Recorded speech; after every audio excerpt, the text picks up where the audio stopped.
Today we're making this amazing soft and fluffy milk bread that's very easy to make. It turned out super delicious, super soft, and I hope you will try it. Let's get started. In my stand mixer, I added in warm milk followed by some of the sugar and then dry active yeast. I then stir it and then I let this sit for at least 5 minutes for the yeast to get activated before going in with the egg white, the rest of the sugar, vanilla extract, and then I added in the dry ingredients, which is the flour, powdered milk. Last but not the least, I added in salt and then I let the machine work for at least 5 minutes. I'll leave the exact amount of the ingredients that I used in the comment section or in the description box below. After 5 minutes, I added in the last ingredient, which is the softened butter. I then let the machine work for at least an extra 5 to 7 minutes again. And obviously, you can make all this with your hands. You want the dough to be stretchy. So if you are making it with your hands, have time, need it for about 10 to 15 minutes. You need to have patience and then let it get stretchy. After I divided it into 2 equal parts, and then the one I added milk to cocoa powder. I mixed it well combined until it formed a paste, and then I added it to the chocolate one. So I let the machine work again for at least 5 minutes until everything has come together, until seen in the video. Then I covered it with a cling film. I let that sit for at least 1 hour or until it has doubled in size.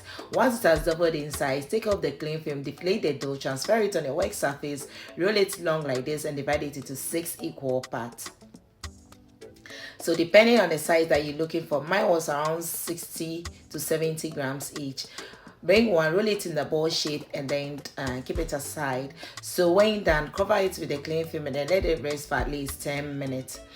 After 10 minutes, you can go ahead and do the last part of the rolling. But this time around, we're going with the rolling pin. So transfer one on your work surface. Please make sure the rest you cover it with the cling film, and then bring one, transfer it on your work surface, roll it with the rolling pin, double it, and then fold it in as seen in the video. That's very easy, so simple, and you're good to go.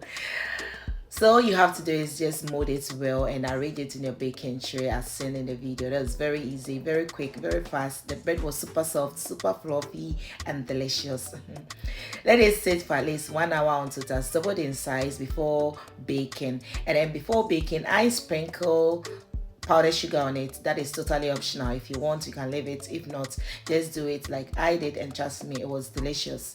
It was very easy, so fast, and when done, bake it at 170 degrees Celsius from 15 to 20 minutes. 170 degrees Celsius from 15 to 20 minutes. And guys, just look at this. This was super soft, super delicious. How many times did I say delicious? Because it is. My son was fighting for this. I hope you really enjoyed watching this video. Please don't forget to share, comment, and subscribe. Bye bye.